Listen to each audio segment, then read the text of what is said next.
மாதா காண்பித்து பிதா, மாதாவும் பிதாவும் காண்பித்து குரு, மாதா பிதா குரு மூவரும் சேர்ந்து காண்பிப்பது தெய்வம். எங்களுக்குலாம் ஒரு வாத்தியார் தமிழ் சொல்லி கொடுத்தார். அந்த காலத்தில் ரொம்ப சின்ன வயசு இல்லைன்னா மர்டர் நடந்திருக்கும்.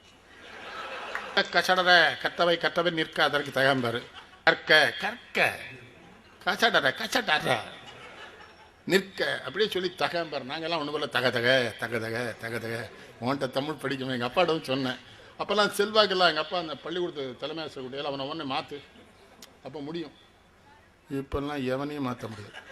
ஒரே இடத்துல 2 பேர் இருக்குது. தமிழ்நாட்டில் தான் நடக்கு. அவனும் நான் தாங்க. நம்ம என்ன செய்ய? ஒழுங்காக அவன் டீ கடையிலேயே இருந்திருப்பான் பெரிய இடத்துல. ரஜினிகாந்த் படம் வரும்போதுலாம் அரசியலுக்கு வருவேன்றார. அவர் ஒரு பெரிய கெட்டிக்காரராக தான் இருக்கார். கர்நாடகத்திலேருந்து காவிரி வரவில்லை கன்னட வெறியர்களைங்க. கன்னடாவிலேருந்து ஒரு சாமியார் வந்து வள்ளிமலையவே எடுத்து கையில் வச்சுக்கிட்டான். வெள்ளிமலையவே நம்ம இத்தனை கற்கோயிலில் சிவபெருமானம் வச்சுருக்கான். ஒரு பெரிய சிவபெருமானம் வச்சுருக்கான். ஏன் மாப்பிள்ளை இவ்வளோ வச்சுருக்கான்? பெரிதினும் பெரிது கேள்னு பாரதியாரை படிச்சிருக்காங்க. அவன் நாய் கொன்றுவேன். அவன் கொள்ளையடிக்க வச்சுருக்கான்.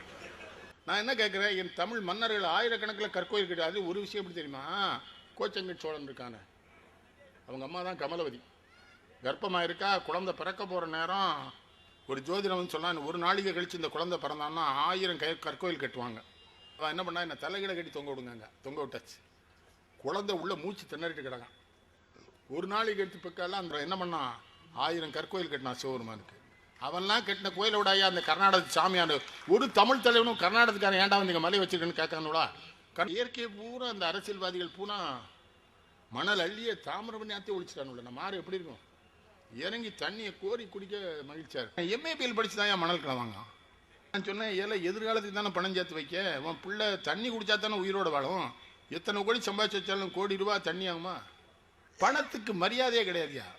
முதுமலை காட்டுக்குள்ளே போய் 1 கோடி ரூபாயோட ஒரு புலிகிட்ட மாட்டேன்னு வைங்க.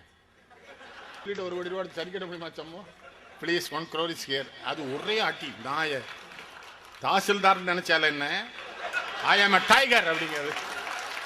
பணத்துக்கு எந்த மதிப்பும் இல்லைங்க நமக்கு.